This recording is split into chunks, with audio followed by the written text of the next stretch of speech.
Hi everyone, hope you're doing great. Thank you all so much for stopping by. As usual, we'll get straight into the video of today, but I just dropped by to say please give this video a thumbs up and of course subscribe to my channel. It's free of charge. Yeah, it's very free. Yeah, let's get straight ahead to the video of the day. The biggest plot twist of my entire life will always be the fact that I used to be in a long-term relationship. Okay, we were engaged, lived together, and before that we were best friends for years. And this man used to cry to me many nights, many times, about how hard it was not having his dad around and how badly it messed him up as a man. Would cry in my arms about how he just wanted his dad, a grown man, crying for his daddy, just to then get me pregnant with a son that he begged for because he wanted to be an amazing dad and be there for his son, just to fucking leave him.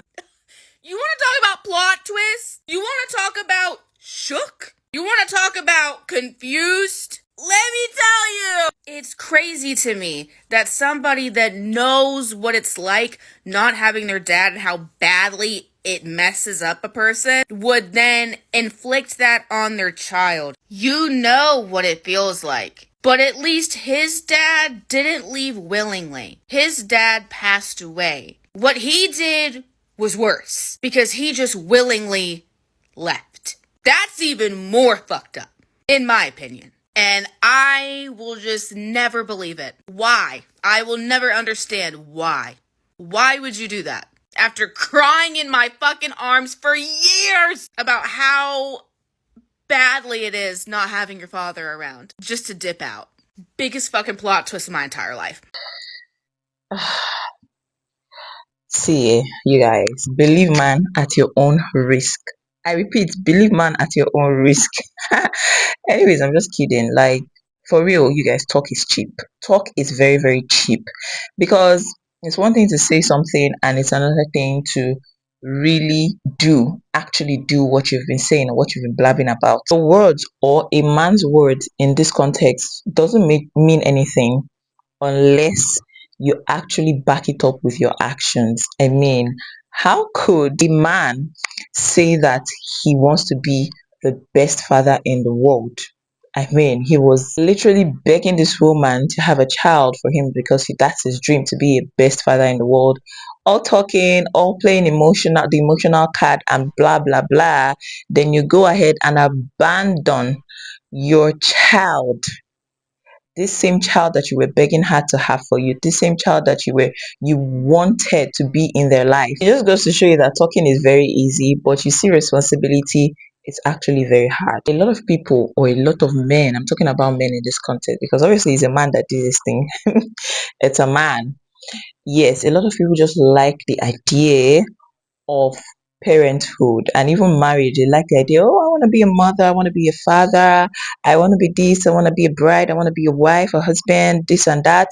But when the actual responsibility, when it comes to putting in the work and the effort and everything, the discipline that you need to maintain these relationships, you just chicken out.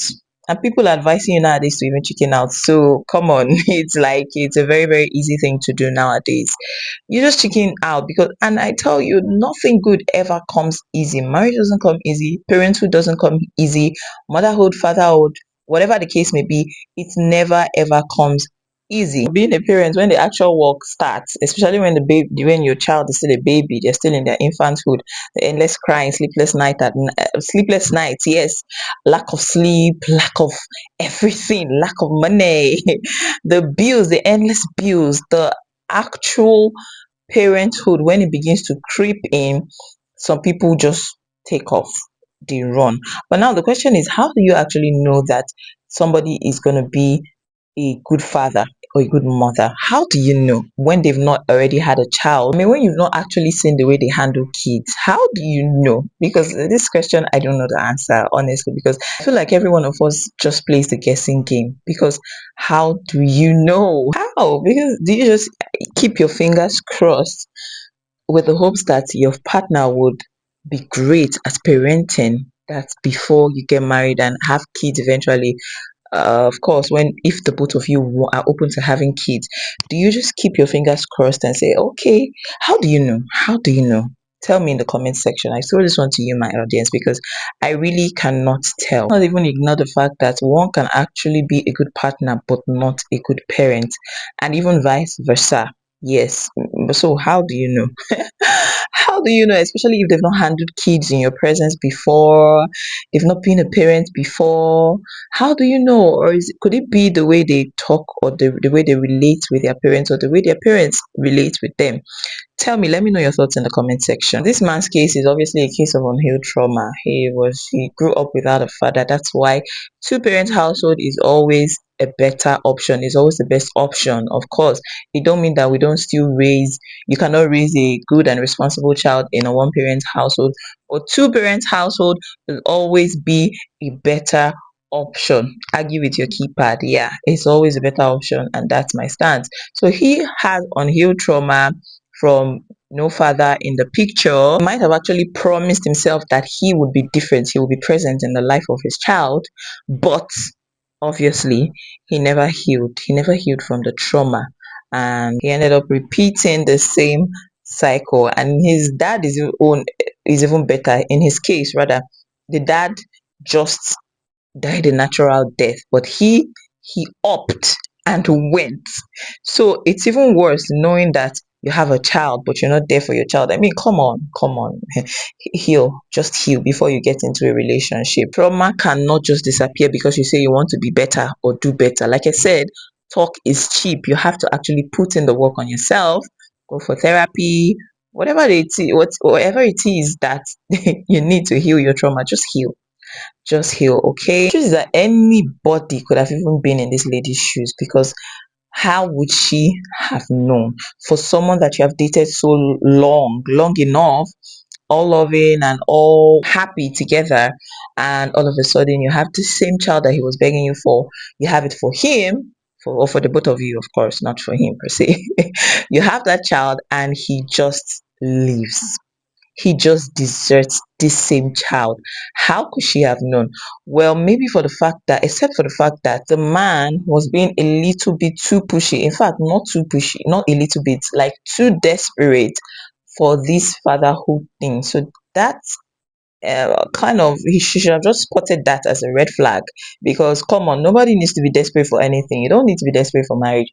You don't need to be desperate for children, not anything in this life. So when you meet a desperate person, please just put that as a red flag. It's a huge red flag. You don't need to be desperate for money. So desperation is a huge red flag. That was maybe the only sign that she should have spotted, that I would have said, okay, you might have just, calm down a little bit and make sure that this your man has healed from his past trauma before you bring a poor innocent baby into this world. It's sad. I'm not even saying that I'm wiser than she is or she would know. I could have fallen for that. I could have actually fallen for this kind of man. Because I'm just here analyzing this whole thing now, but anybody can be in this lady's shoes, and I wish her all the absolute best. Anyways, let me know your thoughts about this video in the comment section. How do you know a good parent if the person hasn't handled any child in your presence before? How do you know? Let me know your thoughts in the comment section. And that brings me to the end of my video. Thank you all so much for sticking with me to the end of this video. Like, subscribe to my channel, and I'll see you all in another one. Okay, bye.